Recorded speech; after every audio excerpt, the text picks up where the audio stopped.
Bueno, amigos de Venezuela, siempre, siempre Venezuela, con este tema de Fonseca, vine a buscarte, con una versión más rítmica, ¿no? Más animada del tema de Fonseca. Iniciamos así esta edición de Venezuela, siempre, siempre Venezuela en la tarde de hoy. Como siempre, llevándoles a ustedes información, comentarios, noticias, música, entrevistas, todo lo que tiene que ver con Venezuela y su migración a lo largo y ancho del mundo. Esto lo hacemos con mucho cariño, mucho respeto para todos ustedes a través de esta señal 1400 1400 AM, la voz de la Gran Colombia, desde Cúcuta para todo el mundo. Muy buenas tardes, Nancy. Alan, muy buenas tardes y muy buenas tardes a toda esa amable audiencia que está aquí en este dial, en el 1400 AM, la voz de la Gran Colombia, de nuestras redes sociales oficiales en Facebook, Instagram, Twitter, en YouTube, en la página web www.siemprevenezuelaweb.com, www.siemprevenezuelaweb.com, en enlace con la voz del Río Arauca, 1110 AM. Saludamos en el Control Master al señor Víctor Márquez, a Roberto Alexis Rojas,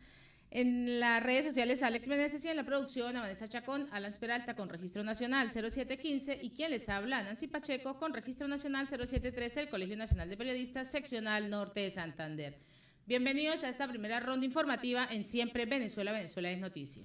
Bueno, y tenemos en contacto ya directo a la doctora Dianela Parra de Ávila, presidenta del Colegio de Médicos del Estado Zulia. Con ella vamos a estar conversando algunos temas interesantes, pero vamos a darle la bienvenida. Bienvenida.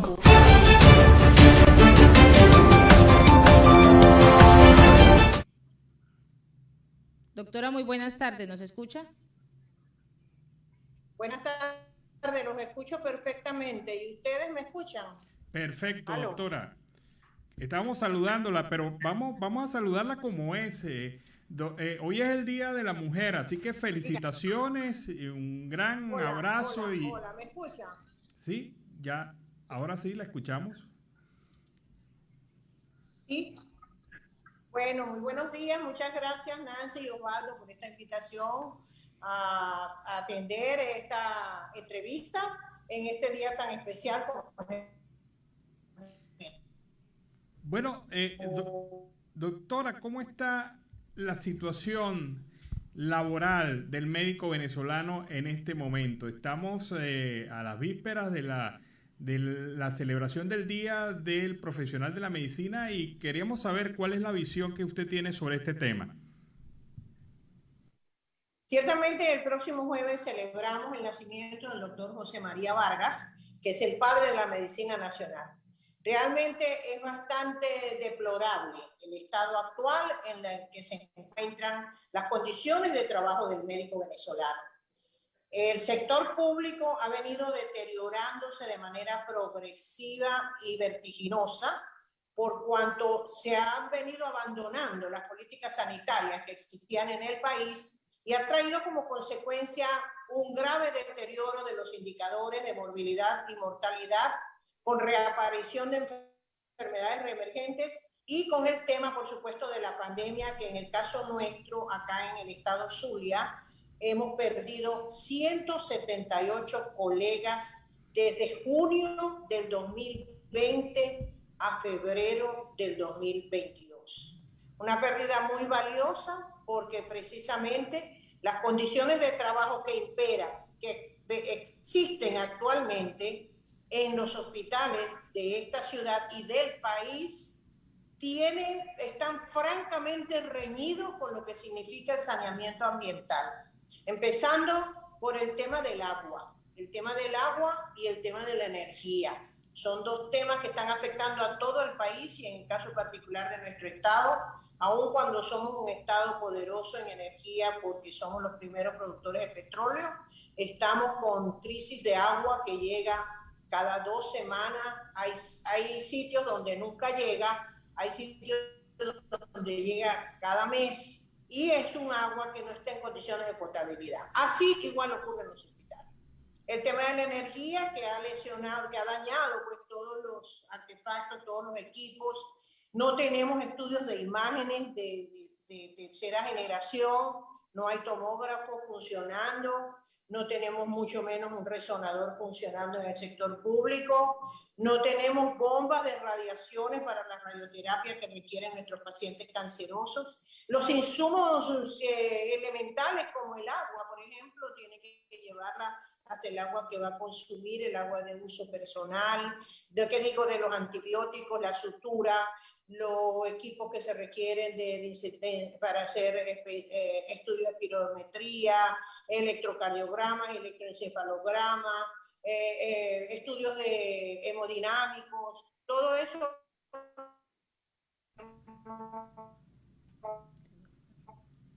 que no se pueden, una condición de trabajo pero crítica. Y bueno, no le pongamos al lado lo que significan los sueldos y salarios y los beneficios sociales que debiera tener el médico de acuerdo al último contrato colectivo suscrito que fue en el año 2003, porque también se ha negado el régimen a discutir las contrataciones colectivas con las partes afectadas. Lo hace a través de comisiones que ellos mismos designan, sindicatos que ellos mismos no imponen sin ningún tipo de valoración, de compromiso, de consideración con el gremio médico venezolano. Desconocen absolutamente la Federación Médica Venezolana y desde hace 18 años no se suscribe un contrato colectivo con el gobierno nacional. Doctora, ese panorama que usted nos describe me hace pensar que retrocedimos 2 siglos prácticamente en la medicina en Venezuela. Prácticamente estamos en el siglo XIX con esa situación, con esas condiciones que usted describe. Efectivamente, aquí se ha generado la ruralización de la medicina. La medicina que antes hacíamos en el campo rural, en poblaciones de menos de 5.000 habitantes, es la medicina que estamos haciendo aquí. Donde se está imponiendo con gran fuerza es el criterio clínico del médico, lo que él puede escudriñar con su anamnesis, con el interrogatorio, con la elaboración de la historia clínica y por supuesto con el examen clínico, con su sabiduría y sus implementos inmediatos, como son el estetoscopio, un oftalmoscopio, pero lo debe llevar el médico, porque hasta los tensiómetros están inexistentes en la mayoría de los sitios de emergencia y de consulta. Los estetoscopios, como el PINAR, que es un estetoscopio rudimentario, es lo que se está usando en obstetricia. Cuando debiera hacerse para el foco fetal, debiera utilizarse el ecógrafo que hay ahora con resonadores, para medir frecuencia y poder detallar exactamente el electrocardiograma del foco fetal. Eso tampoco lo tenemos. De manera que estamos en una medicatura rural colocada, haciendo una medicina rural colocada en los hospitales tipo 4, tipo de especialidades, aquí en el Estado Zulia y en el país. Esto es nacional. El tema de la crisis de salud, de la obsolescencia de equipo, del desabastecimiento y de la diáspora, que también es muy importante, de los servicios públicos, es en todo el país. Ahora bien, doctora, frente a ese panorama, ¿qué soluciones ve a mediano o a corto plazo? Bueno, nosotros estamos inspirados aquí en el Zulia en que tenemos nuevas autoridades. Tenemos un nuevo gobernador, que es el señor Manuel Rosales Guerrero, que la trayectoria de sus gestiones pasadas nos inspiran esperanza. Bien dicho fue su eslogan que está sembrando la esperanza de nuevo en el Zulia. Y en el caso particular de las alcaldías, también tenemos 15 alcaldías que fueron ganadas por alcaldes de la oposición, donde tenemos centradas las esperanzas y para ello estamos elaborando un plan de atención primaria. Consideramos que mientras se restituye la capacidad de atención clínica o médica de los hospitales, debemos insistir en la atención primaria para poder detectar a tiempo enfermedades, poderlas tratar, diagnosticar y tratar a tiempo y de esta manera descongestionar las emergencias. Ha habido un vacío, la mayoría, el 80% de los ambulatorios estaban prácticamente cerrados técnicamente, hasta sin personal. De forma que la atención primaria no existe, no existía. Hasta el tema de las inmunizaciones con los niños, que debiera, de acuerdo a las exigencias de la Organización Mundial de la Salud, debiera estar entre el 90%, eso no llegaba al 50%. Igual nos ocurrió con la pandemia. Costó mucho para que aquí en el Estado y en el país se pudiera aplicar la vacuna por el tema de la negativa que siempre ha tenido el régimen de dejarse ayudar de países que tienen las posibilidades de hacernos llegar entregas humanitarias. Aquí ha habido problemas hasta para el acceso de la ayuda humanitaria, que la hemos solicitado a través de los organismos, de los gremios, de las ONG, de las asociaciones de pacientes diabéticos, hipertensos, con nefropatía, pacientes que necesitan diálisis, pacientes oncológicos, que a través de estas organizaciones se han hecho solicitudes a instituciones como Cáritas, UNICEF, a la Organización Mundial de la Salud. Ha costado que permitan la entrada, inclusive a través de la presidencia interina del diputado Juan Guaidó. Se lograron ayudas que lamentablemente no pudieron llegar a tiempo y eso pues nos ha traído serias consecuencias en el manejo de la pandemia. Aparte de las dificultades del material de bioseguridad, que tampoco le he suministrado al personal de salud. Aquí entran médicos, enfermeras, bioanalistas, nutricionistas, obreros de limpieza, camilleros, todos están siendo afectados por las dificultades en la carencia. Afortunadamente se inició la vacunación y gracias a Dios hemos reducido los niveles de enfermedad, las tasas de morbilidad y de mortalidad de manera importante. Doctora, hay algo que me preocupa en el sector salud. Primero, obviamente, el tema de la diáspora. Muchos médicos venezolanos, muchos profesionales venezolanos han salido del país, se han ido del país. Pero por el otro lado me preocupa que quienes están siendo más afectados por el tema del COVID son especialistas, profesionales de alto nivel y capacidad que están dejando un gran vacío en el tema de la salud en Venezuela. Sí, bueno, el tema de la diáspora obedece a las condiciones de trabajo, obviamente. Un médico aquí en Venezuela está ganando entre 14 y 20 dólares, mientras que en otros países, como mínimo mal pagado, está ganando 700 a 1000 dólares. Por supuesto que el compromiso que tienen los médicos jóvenes, sobre todo, se están graduando y no esperan calentar su título para irse del país. ¿Por qué? Porque las condiciones de trabajo y las condiciones salariales no les permiten a esa juventud poder instalarse con un hogar, tener una esposa, unos hijos, una residencia, un vehículo para movilizarse. Es más, hemos retrocedido tanto que aquí se está sobreviviendo. O sea, estamos trabajando con la supervivencia, con lo elemental que es la comida. La persona gana para comer. Lo que gana en el trabajo es para la comida. Y por supuesto que esto ha traído como consecuencia una pobreza extrema, donde los profesionales, los médicos, el personal de salud gana $1 o menos diario, que ratificado por los códigos internacionales, pues es pobreza extrema. Y por otro lado, los especialistas consagrados, que son personas que han hecho numerosos cursos y que tienen equipos que les ha costado mucho dinero poder adquirirlos, también están buscando los frentes en otros países. Algunos se van no para el ejercicio, se van arrastrados por los hijos, que también han tenido que emigrar, independientemente de que sean médicos. Aquí se han ido de todas las profesiones. Las universidades autónomas han formado un sinnúmero de profesionales que en este momento están dando la talla en el mundo entero, recibiendo premios, reconocimientos, colocando los encargos de altísima relevancia y responsabilidad. ¿Cómo vamos a combatir esto? ¿Qué expectativas tenemos? Nosotros tenemos las expectativas de que en este país haya un cambio político que nos permita que verdaderamente, lo estamos viendo en el Zulia y en los municipios hubo un cambio político y estamos observando la obra de gobierno en todos los niveles, el nivel de vialidad, de drenaje, el tema del agua, de la energía eléctrica, de los semáforos, de las calles. Es que estábamos como que si pasó un tsunami o una guerra. Por allí pasaban un video donde el señor Maduro iba a un avión y dijo, caramba, ¿cómo es que está destruida Ucrania? Y le dijeron, no, señor Maduro, ese es Maracaibo. Porque así estábamos. Parece que hubiese pasado una guerra que destruyó aceras, brocales, calles, semáforos, hospitales, ambulatorios, escuelas. Las escuelas están en condiciones deplorables también.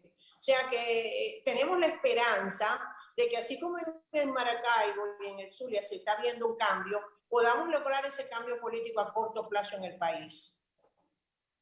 Doctora, ¿qué opina de la criminalización del ejercicio docente, del ejercicio médico, por parte de la Fiscalía del Ministerio Público en varios casos que lucen a todas luces exageradamente malos? O sea, porque le están haciendo a los médicos, los están acusando prácticamente de cualquier falla o cualquier problema que pueda tener en el servicio y atención de salud.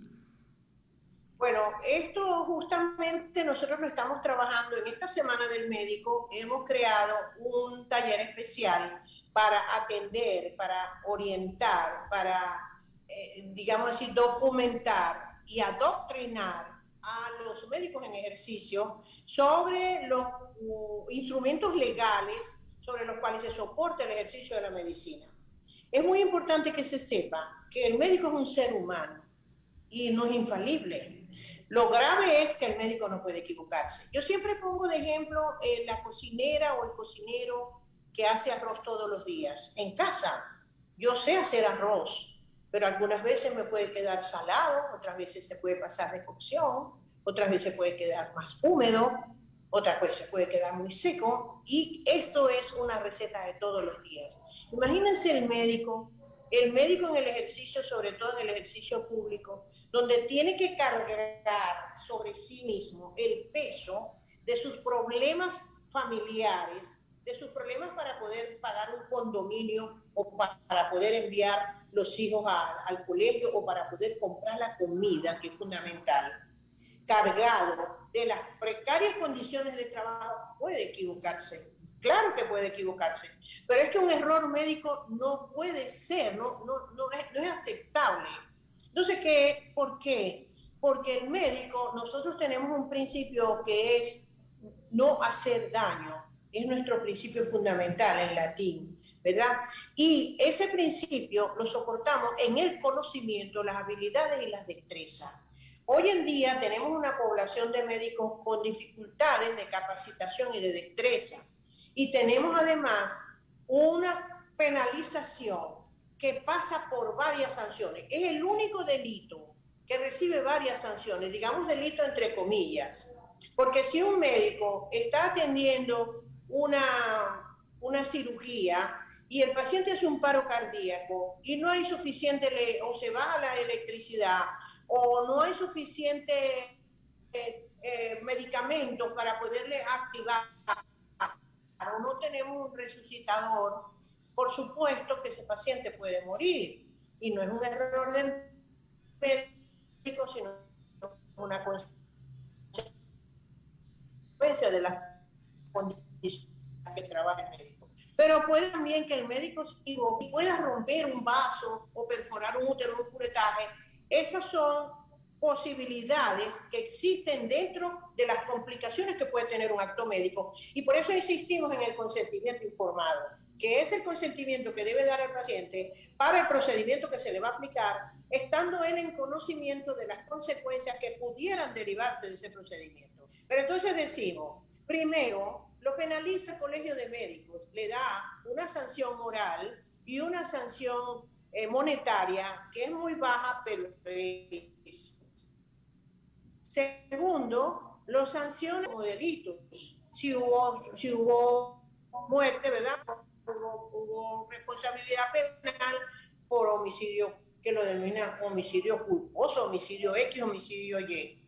Tenemos una responsabilidad administrativa que son los honorarios, que el paciente pide, o el familiar del paciente en el caso de que haya fallecido, pide que le den un determinado monto porque estaba en edad productiva, porque ganaba tanto, porque era el padre de tantos hijos, eso también. Y tenemos el otro tema que es la sanción que le puede emitir el Ministerio de Salud, que es suspenderle el título por un tiempo determinado o definitivamente. Entonces son 4 sanciones que puede recibir un médico ante una omisión o un error que pueda cometer en el ejercicio de la profesión.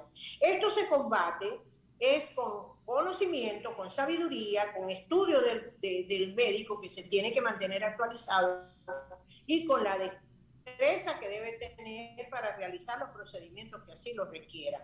Esto, lamentablemente, en los últimos años nosotros hemos caído en un vacío de actualización, porque ya no podemos asistir a los congresos internacionales, ya no podemos traer invitados internacionales para que nos demuestren sus vivencias, sus experiencias, poder hacer trabajos correlativos con ellos de cooperación, de interdisciplinarios e interinstitucional, porque nos vemos limitados, porque ya aquí a Venezuela no quiere venir nadie, ningún profesional que se aprecie quiere venir a un país donde no existe ni seguridad personal cuando llega al aeropuerto porque son asaltados. Entonces hemos caído en un proceso de retroceso académico, de retroceso en las ciencias médicas, y con el agravante de que este retroceso está repercutiendo en la salud de los pacientes a quienes nosotros estamos obligados de atender.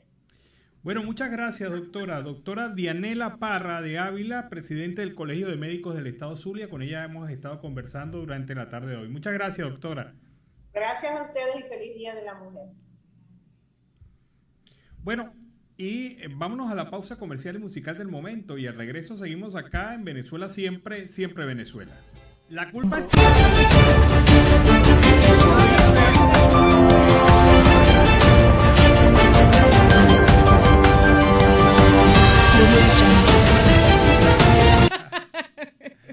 Ahí está entonces este tema con el que iniciamos el segundo segmento de Venezuela Siempre, Siempre Venezuela en la tarde de hoy. A propósito del Día Internacional de la Mujer, hay gente que me pregunta, Alan, ¿y qué día? ¿Por qué es el Día de la Mujer? Porque hay gente que piensa que fue que a las Naciones Unidas se le ocurrió colocar el Día de la Mujer. Así por así. Así por así. Pero deben recordar que esto viene de un hecho histórico. El Día Internacional de la Mujer se celebra hoy debido a que el 25 de marzo de 1911 ocurrió un incendio en una fábrica de camisas en Nueva York donde murieron 123 mujeres y 23 hombres. La conmemoración está bajo el lema Igualdad de Género, hoy para un mañana sostenible. Este es el origen del Día Internacional de la Mujer, y hay que entender que habla de un hecho histórico negativo, pero que a la postre fue generando una reacción en las mujeres,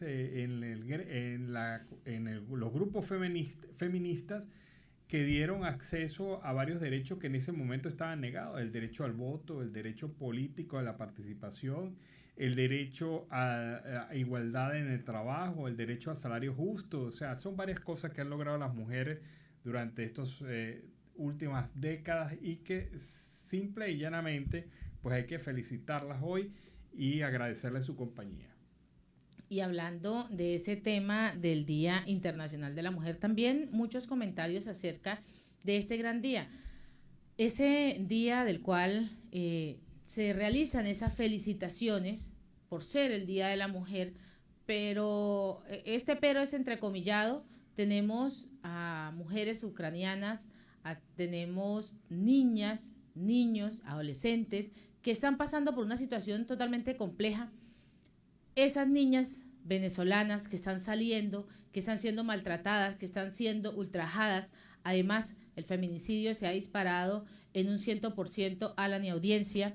Esto pues es una fecha para recordar, y se recuerda en ese lamentable hecho, pero también en la actualidad se están viviendo ese tipo de acciones violentas en el momento con la mujer, violencia de género, violencia en todos los aspectos, y es ahí donde hoy, más que una felicitación, es dar el reconocimiento a quienes logran salir adelante, a quienes logran luchar y a quienes logran mostrar cuál es esa verdadera cara de la mujer. Bueno, y hay que recordar, por ejemplo, que hay 14 mujeres presos políticos, y la gente de la organización Foro Penal ha exigido que, recordando el Día de la Mujer, estas mujeres deben ser liberadas porque son presas políticas. 14 de ellas están actualmente sufriendo las consecuencias de tener un pensamiento distinto en el país, y varias otras actualmente liberadas, objeto de vinculaciones a procesos, siguen también dependiendo de una posición política del gobierno para poder estar en libertad. Entonces a estas mujeres también hay que reconocerlas durante el día de hoy, en este entendido de que es el día también para la reivindicación de los derechos de la mujer. Y Provea también se ha manifestado en el día de hoy por ser el Día Internacional sin protección y justicia. En Venezuela las mujeres no tienen nada que celebrar, pues siendo este el Día Internacional de la Mujer, esta fecha para conmemorar esta lucha libre de las mujeres desde hace varios años por la igualdad de todos sus derechos. Sin embargo, las mujeres venezolanas no tienen nada que celebrar. Así lo viene mencionando en el día de hoy la ONG Provea. A través de sus redes sociales, la ONG ha enfatizado que sin ningún tipo de protección del Estado ni justicia, las mujeres son vulnerables a detenciones, discriminación laboral, explotación sexual, muertes y demás. Asimismo, también lo han reiterado. Exigimos justicia para todas ellas. Hay que, cambiando ya la tónica, buscando otro tema, el gobierno de los Estados Unidos, a través del presidente Joe Biden, anunció durante el día de hoy, hace apenas unas horas, el tema de no comprar combustible, petróleo ni gas a Rusia. Y también hay otros países que se han venido sumando a la medida. ¿Esto por qué lo comentamos? Porque precisamente el tema de un abastecimiento seguro de petróleo fue lo que hablaron los representantes norteamericanos en su reunión con Maduro, el presidente de facto de Venezuela. Esta situación pues indica que ya todas las piezas están en la mesa y que le corresponderá a Venezuela asumir, a este régimen de facto, asumir o no la posición, la propuesta, el planteamiento comercial, porque es así, hecho por el gobierno norteamericano y varias empresas norteamericanas para reiniciar su inversión en el país. Es una situación de verdad que da un nuevo giro a estas sanciones aplicadas a Rusia, y veremos si el aliado de Rusia en Latinoamérica le va a abrir sus puertas a el inversionista norteamericano, que bien lo necesita. Rusia se benefició, fíjate cómo son las cosas, Rusia se benefició de Venezuela cuando Venezuela fue sancionada en el mercado norteamericano, y quien suplió a Venezuela fue Rusia. Ahora, en este momento, en medio de esas negociaciones y de esas conversaciones que ha mantenido los dirigentes de Nicolás Maduro junto con el gobierno de Estados Unidos, ¿cómo queda en este momento el gobierno de Nicolás Maduro, precisamente Nicolás Maduro, con Vladimir Putin? Bueno, ¿cuáles serán esas relaciones? Business is business. Los negocios son los negocios. O sea, ahí la amistad no prevalece. Porque cuando hubo el momento con Venezuela, Rusia no pensó en Venezuela precisamente, ocupó ese espacio comercial. Ahora yo creo que hay una dinámica intensa en este momento en el país y en estas relaciones internacionales y esta relación Estados Unidos-Venezuela, que puede dar algunos aspectos interesantes, algunas conclusiones interesantes, que ojalá vayan en la vía de la activación democrática. Ya el simple hecho, el anuncio hecho ayer por Maduro para la activación de la mesa del diálogo en México es una oportunidad que se da al país, y vamos a esperar que la presión, la diplomacia, el pragmatismo y sobre todo la necesidad de supervivencia de varios actores políticos en este momento den puerta libre para una oportunidad general del país. Venezuela necesita inmediatamente salir del abismo donde se encuentra. Ahora, en medio de esas negociaciones, se abre nuevamente la posibilidad de las negociaciones con México, de acuerdo a esas conversaciones que se han tenido con los dirigentes de Estados Unidos. ¿Qué pasa cuando Nicolás Maduro y toda su cúpula decía, tenemos que colocar en la mesa a nuestro embajador, Alex Saab, quien es el presunto testaferro de Nicolás Maduro? ¿Qué pasa en este momento cuando él vaya? ¿Qué sucede con Alex Saab? Bueno, Alex Saab está fuera del juego hasta ahora. No lo ha mencionado en ninguna de las conversaciones, ni ha sido tema de discusión. O sea que ahí pasó a ese segundo plano, porque ya no es una una ficha dentro de este ajedrez. Es una carta bajo la manga, pero en este momento no sirve para escondida. nada. Sí, totalmente no sirve olvidada. para nada.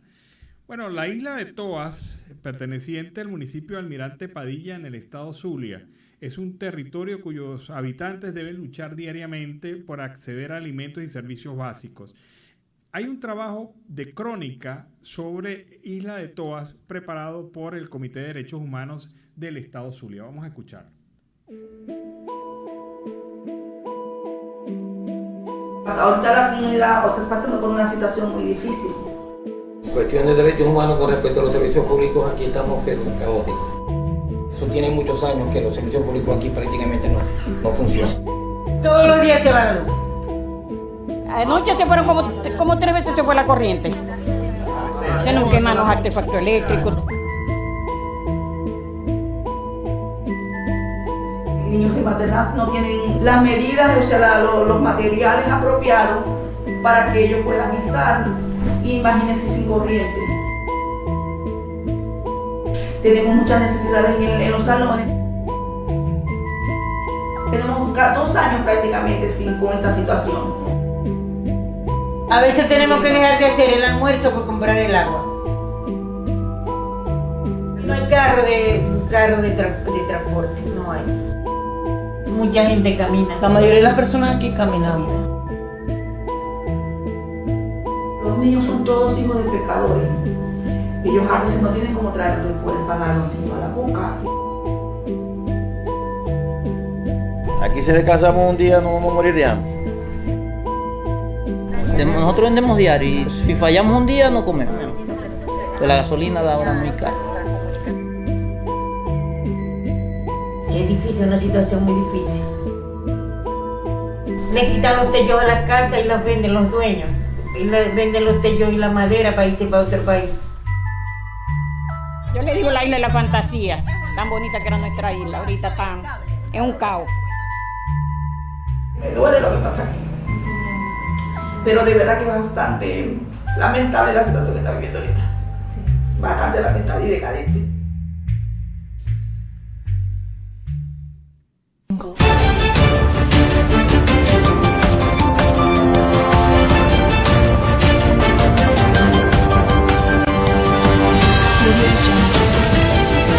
Queda en el lago de Maracaibo y depende de muchos factores para poder sobrevivir.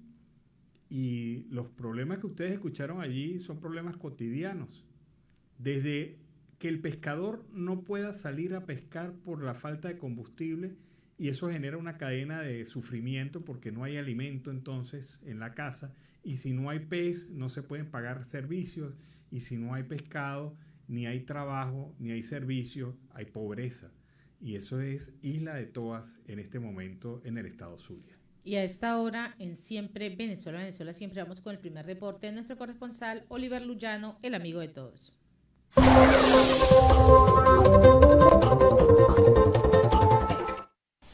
¿Qué tal amigos de Siempre Venezuela? Desde esta zona de frontera, desde Arauca, reporta para ustedes el amigo de todos, Oliver Luyano, guariqueño y de Saraza. Mis amigos, y en este contacto, antes de hablar de las noticias, quiero felicitar pues a todas las damas en el Día Internacional de la Mujer. Y una familia necesita $100 para cubrir sus necesidades básicas de alimentación, afirma Ángel Alvarado. El economista considera que los ingresos petroleros extraordinarios que está obteniendo el Ejecutivo le alcanzarán para cubrir estos nuevos egresos que generarán. ¿Para qué alcanza el nuevo salario mínimo? Es una interrogante que se hace el experto, a la que él se responde que para nada.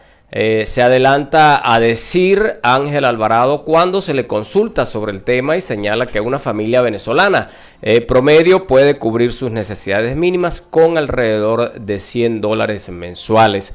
consideró que se requieren entre 85 y 100 dólares para una canasta de supervivencia. Con esa cifra, una familia de 5 miembros logra cubrir el 60% de la carga calórica. Este salario de 30 dólares está lejos de lo que necesita el venezolano, sentencia el economista, miembro del Observatorio Venezolano de Finanzas.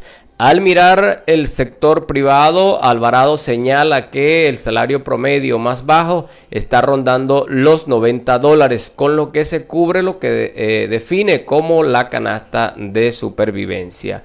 El Ejecutivo va a aumentar el gasto público, por supuesto porque tiene mayor ingreso petrolero, no solo porque ha exportado más entre el 2020 y 2021, sino porque el precio del crudo ha experimentado una alza sostenida y ahora más con esta invasión en Rusia y Ucrania.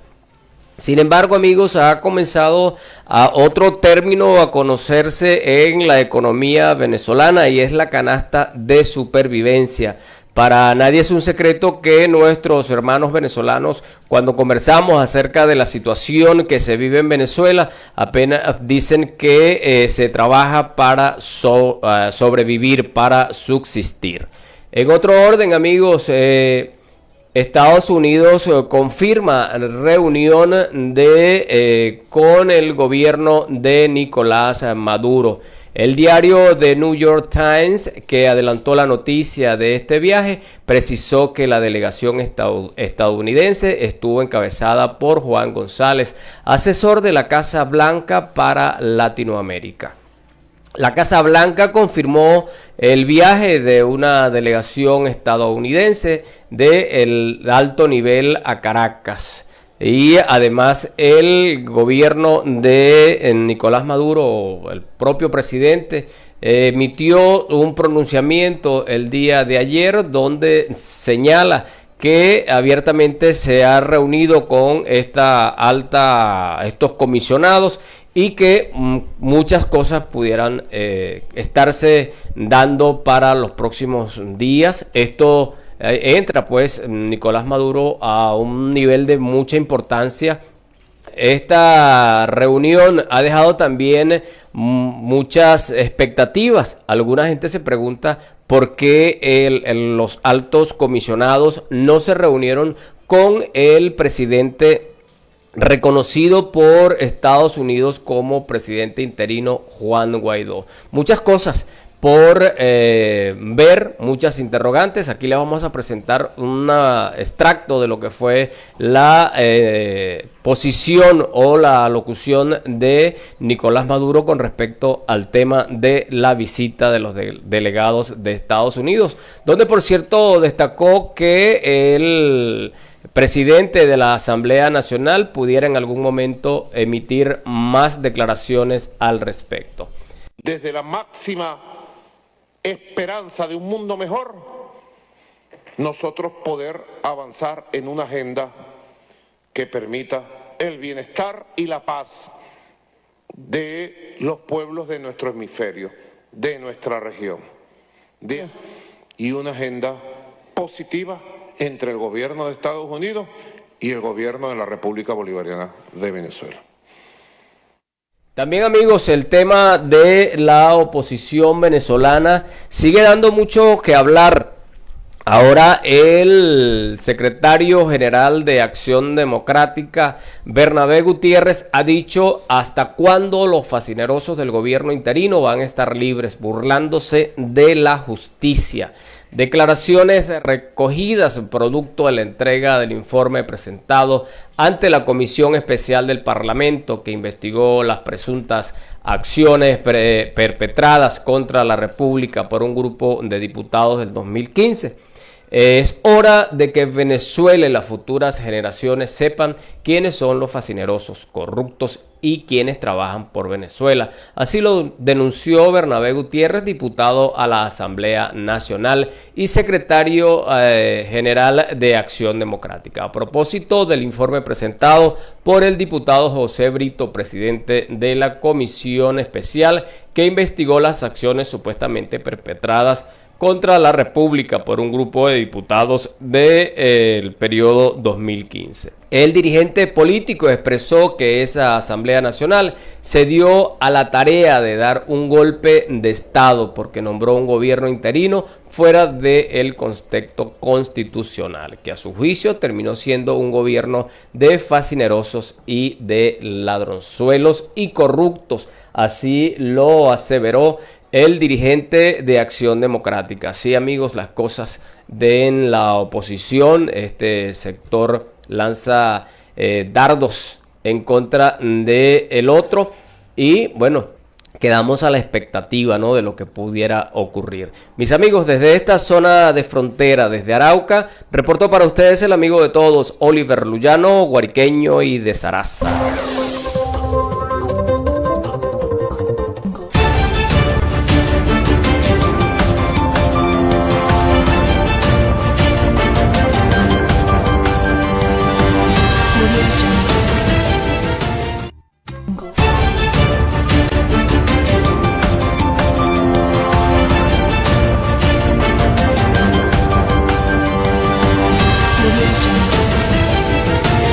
Venezuela siempre es noticia a través de este dial, el 1400 AM, La Voz de la Gran Colombia, de nuestras redes sociales oficiales en Facebook, Instagram, Twitter, en YouTube, en la página web www.siemprevenezuelaweb.com, en enlace con La Voz del Río Arauca 1110 AM y en esta segunda hora se incorpora Radio Delfín 1060 AM. Saludamos en el Control Master a Robinson Cárdenas, a nuestro corresponsal Carlos Uzcategui Miura y a toda esa amable audiencia que está ahí, pegadita. Continuamos con más información. Ojalá el gobierno de Maduro no desperdicie la oportunidad de avanzar en una negociación inteligente con Estados Unidos, porque ponerse agalludo puede poner en peligro sus agallas y el impacto de Ucrania sobre nuestra economía. Sin recursos rusos y sin acuerdo con Estados Unidos puede ser muy negativo. Quien dice esto es el presidente de la firma Data Analysis, Luis Vicente León, quien a través de su cuenta de Twitter afirmó que este es el primer balance que hace de las conversaciones entre las delegaciones de Estados Unidos y de la administración de Maduro el pasado fin de semana. Es absolutamente natural que las reuniones bilaterales sean cautelosas y no produzcan acuerdos inmediatos. En esta fase las partes están midiendo su fuerza de negociación y los intereses propios y los de su adversario. Sin embargo, advirtió que en ninguna negociación entre adversarios, sin confianza entre ellos y con intereses encontrados, se puede llegar a un acuerdo inmediato, ni siquiera en emergencia, pero arrancar las negociaciones y abrir las cartas ya es un logro relevante, sostuvo el presidente de Data Analysis. Y en otro orden, el 93% de la sociedad civil venezolana considera que no se puede ejercer plenamente la libertad de expresión y el 26% manifiesta que nunca se había sentido seguro y además expresa su opinión o difundir la información. Esto pues es lo que ha mostrado al día de hoy la organización Un Mundo Sin Mordaza en la presentación de los resultados de la encuesta de autocensura en Venezuela, en la que participaron 700 personas. La ONG ha indicado que existe una clara falta de confianza en el Estado por parte de la ciudadanía, tanto para que éste respete pues sus opiniones y además sus expresiones, como para que también se investigue y se sancione en casos de ataque a terceros en contra de sus diferentes opiniones. Según la organización, 565 personas indicaron que no hay posibilidad de expresarse en manifestaciones pacíficas, ya que temen sufrir de agresiones, hostigamientos e incluso asesinatos por parte de los cuerpos de seguridad del Estado.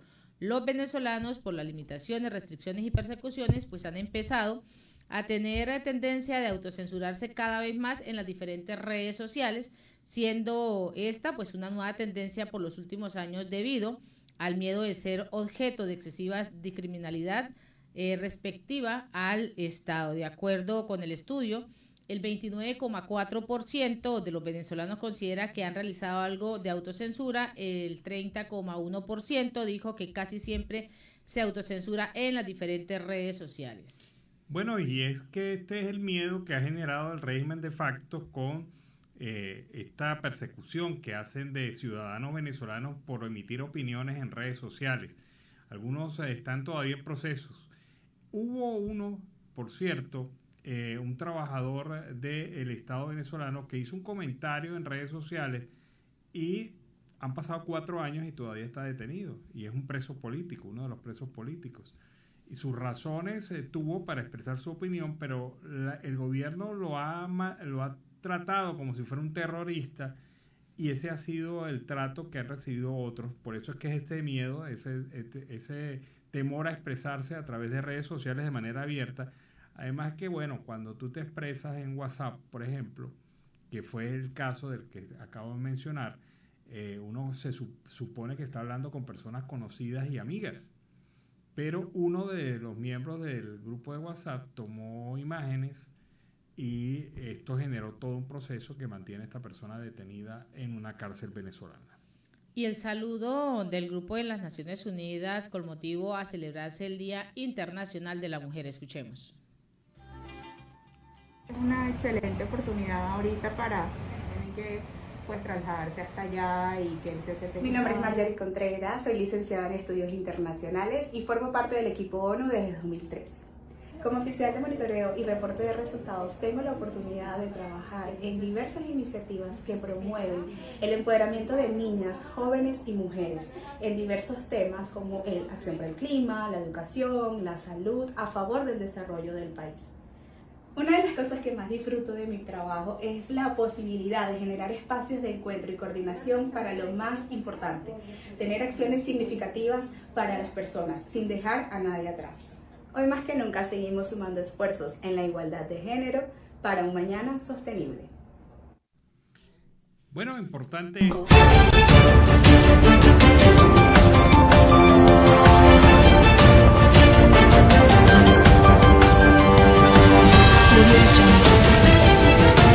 Como parte integral de este proceso de defensa, las primeras interesadas en estar informadas sobre sus derechos y deberes son las mujeres, y las Naciones Unidas han invertido una muy buena cantidad de recursos a través de la UNESCO para que desde niñas en regiones del mundo muy conflictivas, estas niñas se preparen y se capaciten y logren acceder a sus derechos a través de la defensa efectiva de los mismos. Y a esta hora en Siempre Venezuela, Venezuela Siempre, vamos con el reporte de nuestro corresponsal Carlos Uzcategui, El Miura. Saludos cordiales y una feliz tarde para todos desde Barranca, departamento de La Guajira. Carlos Uzcategui, El Miura, la voz del Caribe colombiano para el programa Siempre Venezuela, Venezuela Siempre. Y buen provecho a esta hora para todos nuestros amigos. Con las noticias del Cesar el Magdalena, la costa Caribe y por supuesto de La Guajira. Violencia de género, un problema estructural en la costa atlántica. El número de casos en el departamento se han incrementado drásticamente. Colectivos reportan poco avance en procesos judiciales. La Defensoría atendió 10 casos diarios de violencia de género en el 2021. Reelevan del cargo a coronel del ejército que habría abusado de una oficial. La empresa de energía privada Aire anunció restablecimiento parcial del fluido eléctrico en Barranquilla, a oscuras. Piedra Córdoba dará versión nuevamente en caso de Álvaro Gómez. El petróleo Brent supera los $123 y está afectando al país. Reportan incendio en Parque de Swan. Un ciberataque solo beneficia a Gustavo Petro, así lo indicó Álvaro Uribe Vélez. La Contraloría, hallazgos fiscales por 32.000 millones de pesos en planes de agua. En el Magdalena hubo anomalías por 11.290 millones, en Córdoba por 3.313 millones y en La Guajira por 2.010 millones de pesos. En La Guajira van 3 kilómetros de construidos de la vía alterna a la Alta Guajira. La obra tiene varios tramos, incluyendo el que va al Cabo de la Vela, y tiene un costo de 265.800 millones de pesos. En comisión conjunta, el secretario de Obras y de Departamento, José Andrés Ballestero, y delegados de INVIA inspeccionaron la ejecución de las obras de construcción del corredor de conexión terrestre a la Alta Guajira, que incluye los tramos de Uribia, Puerto Bolívar, Puerto Estrella y el de San Martín, Cabo de la Vela. El secretario explicó que van los primeros 3 kilómetros de asfalto de esta vía, que fortalecerá la conectividad viaria entre la Alta Guajira y el resto del departamento, además de mejorar las ventajas competitivas, reducir costos en desplazamiento, mantenimiento y reparaciones de medios de transporte. Con esta obra se garantiza el tránsito y desplazamiento de las comunidades indígenas, aún en épocas de invierno, la movilización del sistema de salud, de los turistas y el comercio. Así lo indicó el funcionario ballestero. El gobernador del departamento, Nemesio Roy Garzón, señaló que la contratación ha contado con el acompañamiento y veeduría permanente del IDES y el ente territorial municipal.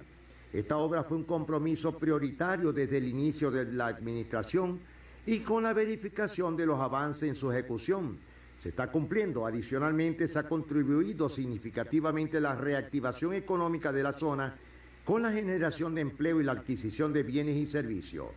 Agregó que con la construcción de esta vía, la Administración Departamental de La Guajira le ha apuntado al fortalecimiento del turismo como uno de los sectores estratégicos para el desarrollo económico del departamento de La Guajira. Con los beneficios que brindará la obra, las empresas y prestadoras de servicios de esta materia podrían aumentar sus índices de competitividad. Le estamos cumpliendo a los guajiros. La construcción de esta vía permite dinamizar diferentes ejes económicos en nuestro territorio. Era una obra anhelada por nuestra gente y hoy día es una realidad, anotó el gobernador. Con la obra, cuya inversión es de 265.800 millones, se generan nuevos empleos para 4.356 personas y está siendo ejecutado por la Unión Temporal Andino, integrado por el Continental, Gaico Ingenieros, Desarrollo Ingeniero, Proyectos y Vías, Texibí y Grupos Integrales de Soluciones. Algo que se ha esperado por más de 50 años, media centuria. Destinarán 255.000 millones para 7 municipios del sur de Magdalena. Más del 80% del talento humano en salud del país son mujeres. La Dirección de Desarrollo del Talento Humano en Salud del Ministerio reveló que el 61% de las personas que registran un doctorado en salud son mujeres. La empresa Aire anunció también la suspensión del servicio eléctrico en varios sectores de La Guajira. En el caso de la economía en el Caribe colombiano y parte de Colombia, 3 de cada 10 migrantes venezolanas están desempleadas. El 92% de estas mujeres están en la informalidad. Las brechas de género han incidido de manera directa. Aproximadamente 3 de cada 10 migrantes venezolanas se encontraban desempleadas al primer semestre del 2021. A su vez, cerca del 92% de estas mujeres eran informales, de acuerdo con la no afiliación al sistema pensional contributivo.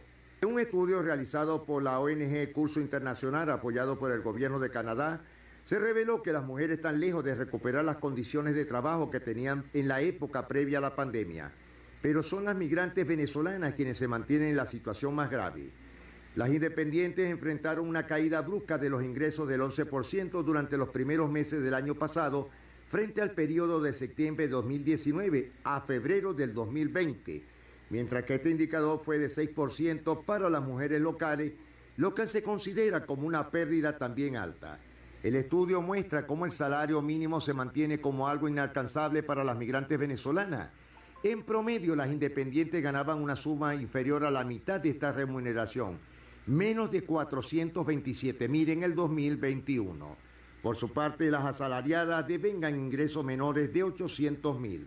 En general, las remuneraciones promedio de las mujeres migrantes venezolanas fueron las más bajas respecto a quienes trabajaban por cuenta propia y los asalariados en el país. Para Natalia Zúñiga, gerente de Género e Inclusión Social del Curso Internacional, es evidente la insuficiencia de los recursos percibidos por las mujeres migrantes venezolanas para así cubrir sus necesidades básicas.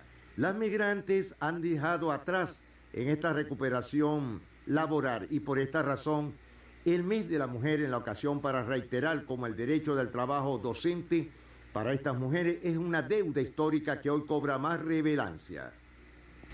Nicolás Maduro se refirió a la reunión con delegados de la Casa Blanca en Miraflores. Así estaban las dos banderas bonitas, unidas como deben estar las banderas de Estados Unidos y Venezuela, dejó claro y dicho. El presidente de Venezuela, Nicolás Maduro, confirmó la reunión el pasado fin de semana en el Palacio de Miraflores con los delegados de la Casa Blanca, interesados en reemplazar con Caracas parte del petróleo que le compran a Rusia como medida en medio de la invasión militar en Moscú a Ucrania. Nicolás Maduro indicó el pasado lunes que la reunión fue respetuosa, cordial y diplomática. La hicimos en el despacho presidencial, ahí estaban las dos banderas, bonitas, unidas como deben estar. Estuvimos casi 2 horas conversando. Agregó el mandatario del país frente al encuentro: me pareció muy importante poder cara a cara conversar temas de máximo interés de Venezuela. Ratifico, como le dije a la delegación, toda nuestra voluntad desde la diplomacia, desde el respeto y desde la máxima esperanza de un mundo mejor. Nosotros podemos avanzar en una agenda que permita el bienestar y la paz de los pueblos de nuestro hemisferio, de nuestra región. Tras el rompimiento de relaciones entre Washington y Caracas por la polémica reelección de Maduro, Estados Unidos impuso medidas que incluyen un embargo vigente desde abril de 2019 que impide a Venezuela negociar su crudo, que representaba los 96% de los ingresos del país en el mercado estadounidense. Desde entonces, Nicolás Maduro recibió un decidido respaldo del Kremlin para poder seguir exportando el petróleo. Grave crisis a Alan Nancy con esta situación, ya que no se esperaba esta situación en menos de 4 días. Bloquearon transporte de sal desde cristalizaderos en la frontera colombo-venezolana en el municipio de Manaure. Un grupo de nativos se tomó el área de transporte y producción reclamando derecho al trabajo, donde informan son dueños ancestrales. Por lo menos 50 indígenas que pertenecen a la etnia Guayú y que residen en la comunidad Guayacatac, lo que consideran un territorio ancestral, se tomaron parte de las vías en la zona de la empresa Sama Emex en el municipio de Manaure para reclamar derecho al trabajo y participación de la producción salinera. Según ellos, el problema nuestro es de hambre y necesitamos que la empresa más bien nos compre esa sal que nosotros podemos picar antes de llegar al yeso, se le oye decir a uno de los manifestantes de Yaguasac. El gerente de la empresa Sama, quien podría solucionar el conflicto hasta mediodía de ayer, no se había acercado a la zona del bloqueo en la que permanecen los nativos reclamantes, y tampoco han respondido las llamadas hechas a un celular para los requerimientos insistentes y mensajes escritos incluso. Los nativos dijeron en la mañana de este martes que buscarán otros medios para hacer valer lo que consideran sus derechos violados. Señores, a esta hora buen provecho. Carlos Ucategui, el Miura, la voz del Caribe colombiano, para el programa Siempre Venezuela, Venezuela Siempre.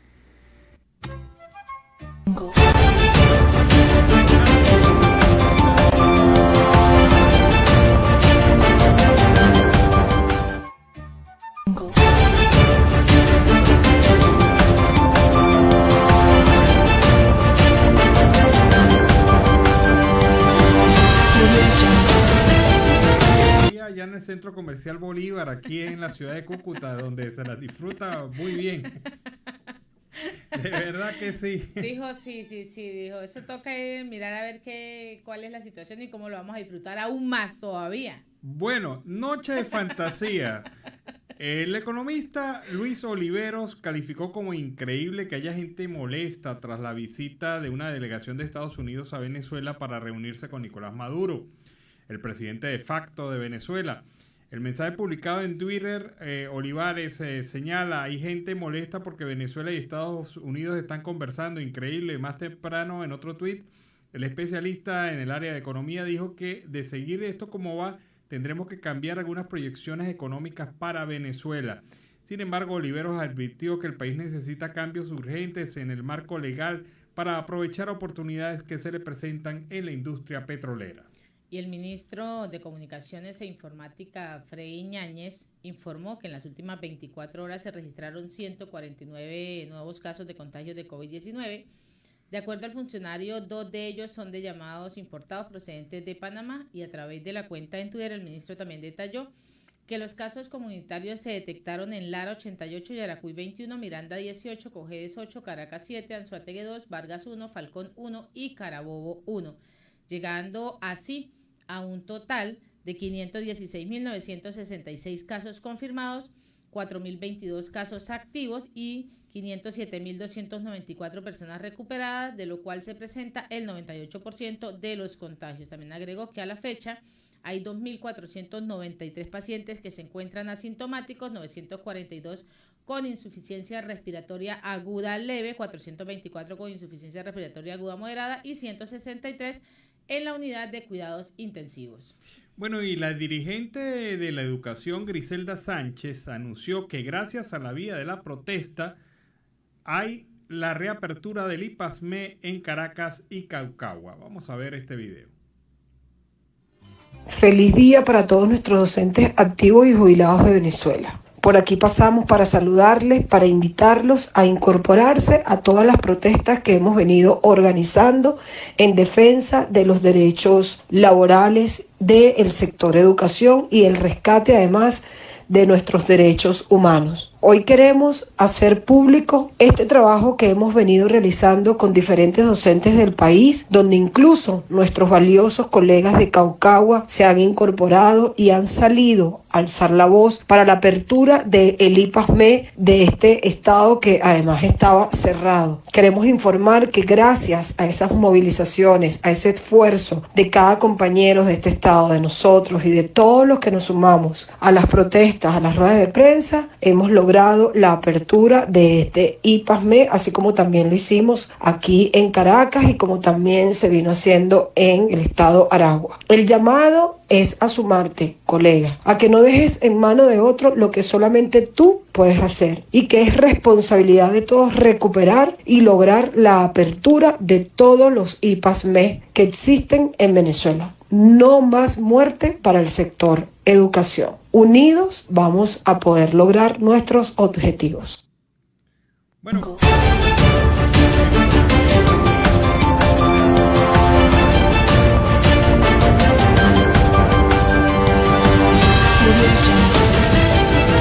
Tener esta sede del IPASME y desde hace algunos años, precisamente cuando el gobierno decidió que el IPASME prestara servicio a todo el mundo sin cotización, evidentemente el IPASME se vino a quiebra y eso obligó a cerrar varias sedes.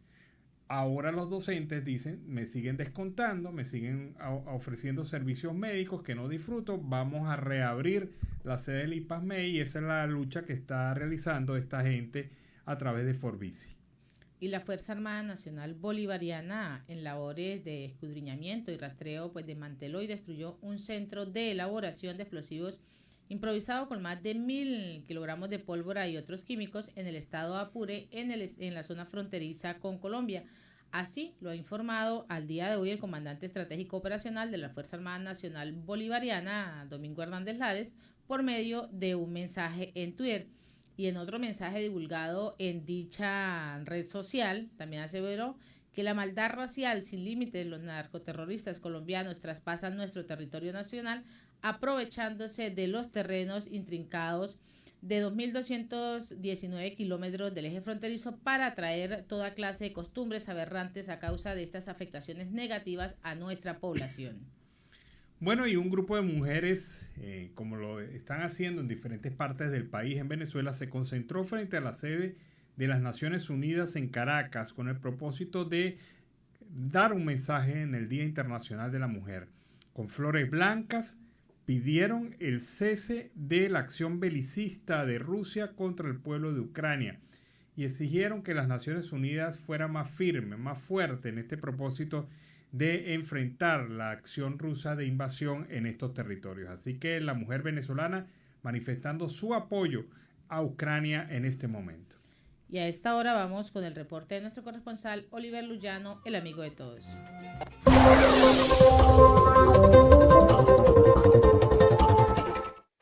¿Qué tal, amigos de Siempre Venezuela? Desde esta zona de frontera, desde Arauca, les saluda el amigo de todos, Oliver Luyano, guariqueño y de Saraza. Mis amigos, y en este contacto vamos a analizar algunas de las noticias, a presentar que están en este momento en el tapete. Y es la situación de Nicolás Maduro. Sin duda, Maduro regresa a la escena internacional por cuenta de la guerra en Ucrania. Esta guerra, al parecer, beneficia directamente a Nicolás Maduro, a pesar de que se ha declarado abiertamente aliado de Moscú. Pero se han asomado posibilidades, no solo económicas, sino de entrar de nuevo en la escena internacional. Ya sorprendió al mundo cuando en el 2021 el presidente venezolano se presentó en la Comunidad de Estados Latinoamericanos y Caribeños, CELAC, en la cumbre.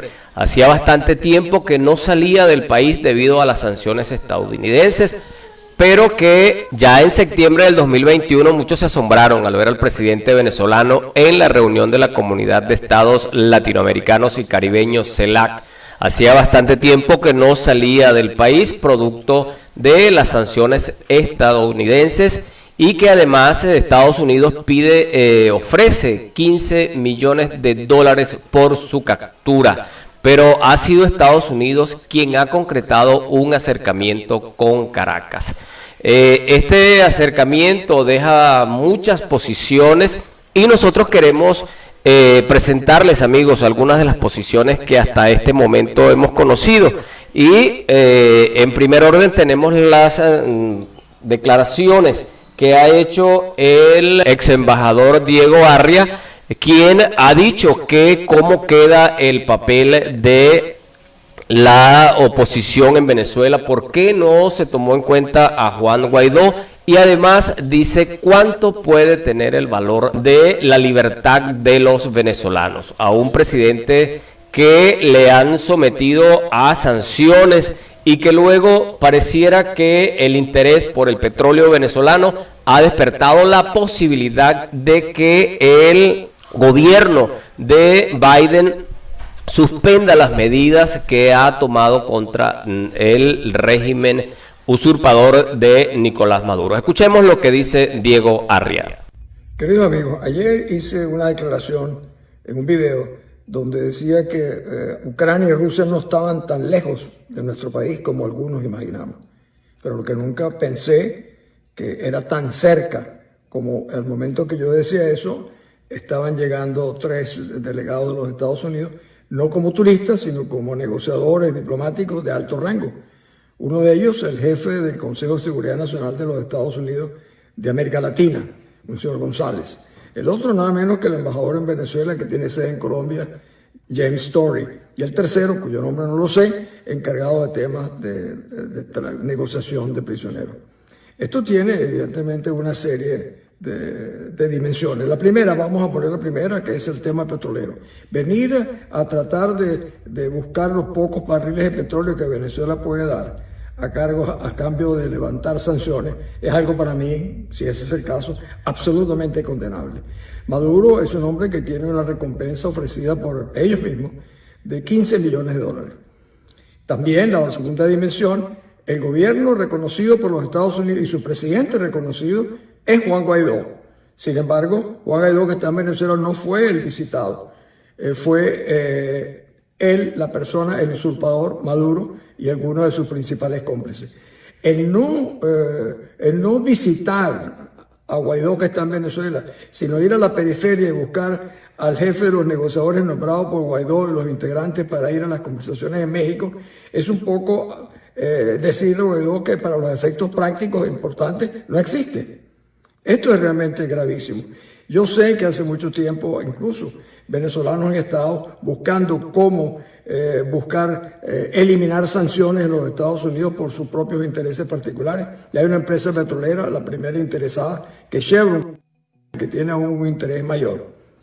Pero que venga en estos momentos los Estados Unidos a decirle a Venezuela, mire, la verdad que el rescate de su libertad no vale mucho, más o menos vale 200 o 300 mil barriles de petróleo, y esto es lo que nosotros vamos a hacer ahora. Es un progresivo reconocimiento del señor Maduro, porque evidentemente eso implica, no logro entender cómo el señor Biden dice que el señor Putin lo va a convertir en un paria internacional, y resulta que Maduro, que él ha dicho que es peor que un paria internacional, hayan tenido que venir a Venezuela, yo diría casi en una posición postrada, a ver si consiguen 200 o 300 mil barriles de petróleo, que no significa nada para el problema norteamericano del aumento de los precios del petróleo, y menos hoy.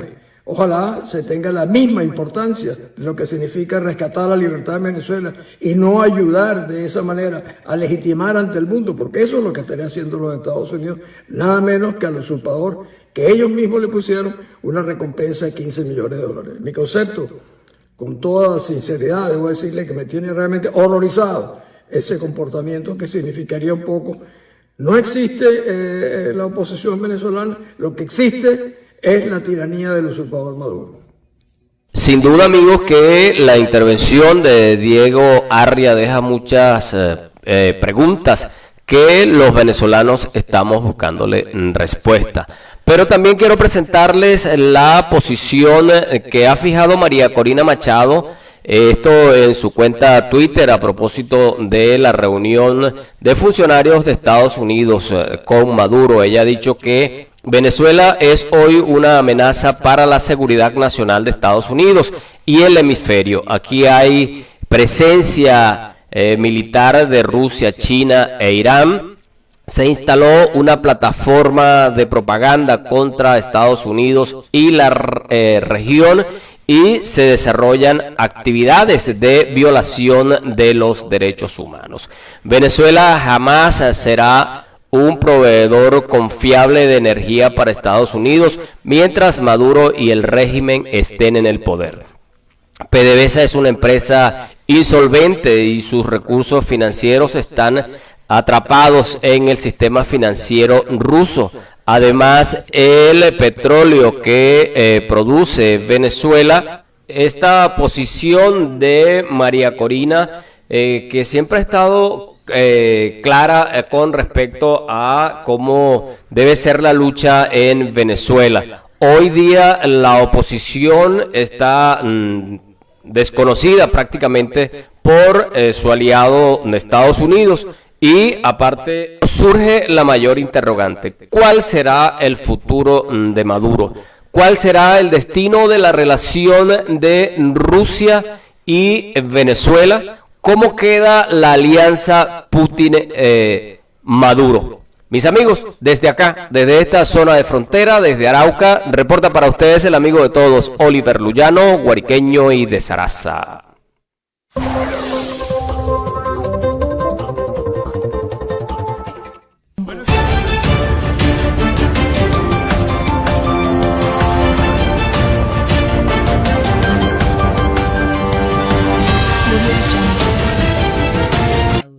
Parece que el oficialismo creó una app tipo red social que ha hecho seguimiento y puede comprobar por primeros usuarios, que son las personas de las juventudes de su partido, así que pendientes antes de descargar y además de registrarse. Así lo ha advertido en la cuenta en Twitter Isaac Fernández, quien es un especialista en tecnología e informática. La aplicación en cuestión está denominada Ven App. Según otros usuarios de redes sociales, las primeras personas en estar, pues están hablando muy bien de la herramienta, retuitean, me dan me gusta las publicaciones y a esas publicaciones que realiza el gobierno de Nicolás Maduro. Aplicaciones como WeChat en China y BK en Rusia están prácticamente obligadas a colaborar con datos y tecnologías con los gobiernos de esos países, lo que ha permitido tener pues un alto nivel de predicción y seguimiento de la población. Es posible que se busque lo mismo con Ven App, es lo que ha reiterado Fernández al respecto. Las interrupciones eléctricas y los cortes son constantes en todo el país. El Guri no puede con la demanda de Venezuela. Esto es lo que afirma el diputado legítimo Ángel Álvarez de la Asamblea Nacional. Vamos a ver su visión sobre el tema eléctrico nacional. Al cumplirse 3 años del apagón nacional, el sistema eléctrico sigue en colapso. Se cumplen 3 años del gran apagón nacional del año 2019. Y hoy podemos decir que las interrupciones eléctricas y los cortes son constantes en todo el país. La represa de Guri, la más grande de Venezuela, ya no puede con la alta demanda que existe. Por su parte, el dirigente de Voluntad Popular, Ángel Machado, enfatizó que nada ha cambiado desde aquel apagón. ¿Qué ha cambiado de esa Venezuela de hace 3 años a la Venezuela de hoy? Absolutamente nada. La dictadura lo único que hizo fue destituir a Mota Domínguez y colocar un nuevo ministro de Energía Eléctrica. Pero los venezolanos seguimos sufriendo de racionamiento. En las noches, los cielos de todos los estados de Venezuela se adornan por las explosiones de las subestaciones. Tenemos todo lo que es el tejido eléctrico urbano y suburbano totalmente colapsado. Álvarez y Machado enfatizaron que la red eléctrica nacional se encuentra colapsada y en desidia gracias al régimen de Maduro. Radio Asamblea Nacional es noticia.